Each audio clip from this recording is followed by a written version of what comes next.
जय माता दी दोस्तों, मैं नीतू मिश्रा, वास्तु कंसल्टेंट स्टॉल। दोस्तों, अक्सर हम ये सुनते रहते हैं कि अगर हमारे घर पे किसी भी पेड़ की छाया पड़ती है तो उसका बहुत ही नेगेटिव इम्पैक्ट पड़ता है। और ये सच भी है दोस्तों, लेकिन ये आधा अधूरा ज्ञान है।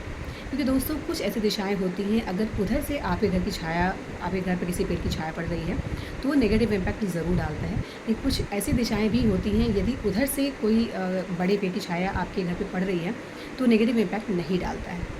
जैसे कि दोस्तों, यदि आपका घर जो है वो नॉर्थ फेस है या फिर ईस्ट फेस है, यानी आप जब घर से बाहर निकलते हैं तो सामने उत्तर की दिशा होती है या पूर्व की दिशा होती है। अगर आपका घर इन दिशाओं से संबंधित है और वहाँ पे कोई बड़ा सा पेड़ है और उसकी छाया यदि आपके घर पे पड़ रही है तो ये नेगेटिव इम्पैक्ट डालता है। क्योंकि दोस्तों, दोनों दिशाओं की जो पॉजिटिव एनर्जी होती है उसका हम बेनिफिट बहुत ज़्यादा लेते हैं। तो नॉर्थ को और ईस्ट को हम कभी भी बहुत ज़्यादा ब्लॉक नहीं करते हैं। हमें इसे ओपन रखना होता है, एयरी रखना होता है, सनी रखना होता है। लेकिन दोस्तों, यदि आपका मकान वेस्ट फेस है, साउथ फेस है, और यदि आपने वेस्ट फेस मकान में या साउथ फेस मकान में अपना मेन इंटरेस्ट आपने साउथ वेस्ट के एरिया में रखा हुआ, या वैसे भी अगर साउथ या फिर वेस्ट फेस आपका मकान है और घर के सामने कोई बड़ा सा पेड़ है जिसकी छाया आपके घर पे पड़ रही है, तो आप उसकी छटाई करते रहें। लेकिन उसमें बहुत वहम करने की ज़रूरत नहीं है कि उससे आपको कोई नुकसान पहुँचेगा। क्योंकि दोस्तों, साउथ एंड वेस्ट को हम मोस्टली ब्लॉक रखते हैं और ये जो पेड़ होते हैं, जो बड़े पेड़ होते हैं, ये कहीं भी एक रेमेडी की तरह ही काम करते हैं। तो इससे नुकसान नहीं होता है, बशर्ते ये पीपल का पेड़ हो।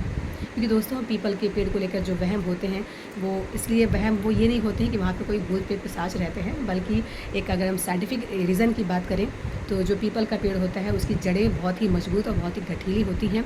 तो कभी भी अगर पीपल का पेड़ आपके घर के आसपास है तो उसका नेगेटिव इम्पैक्ट इस तरह से पड़ता है कि आपकी जो घर की नींव है वो कमज़ोर हो सकती है, जो सही नहीं होती है। बाकी दोस्तों, बहुत ज़्यादा अंधविश्वास में नहीं पड़ना चाहिए। तो अगर हम साइंटिफिक बात करें तो पीपल का पेड़ इस वजह से नहीं होना चाहिए, बशर्ते अगर छोटा कोई पेड़ है तो वो आप छटाई कर सकते हैं, कोई बहुत नेगेटिव इम्पैक्ट नहीं डालेगा। अगर बहुत बड़ा पेड़ है तो वो नुकसान दे सकता है। बाकी दोस्तों, यदि कोई और यदि पेड़ है आपके साउथ या वेस्ट में बड़ा है तो उसकी छाया पड़ रही है तो कोई वहम नहीं करें। क्योंकि अंधविश्वास बहुत ज़्यादा फैला हुआ है और वास्तु पूर्णतः विज्ञान पर काम करता है। वो हमारी ऊर्जाओं पे काम करता है। जो भी चीज़ें हमारे आसपास हैं, ये हमारी जो बॉडी की एनर्जी है, जो एनर्जी फील्ड है, उस पर कार्य करता है।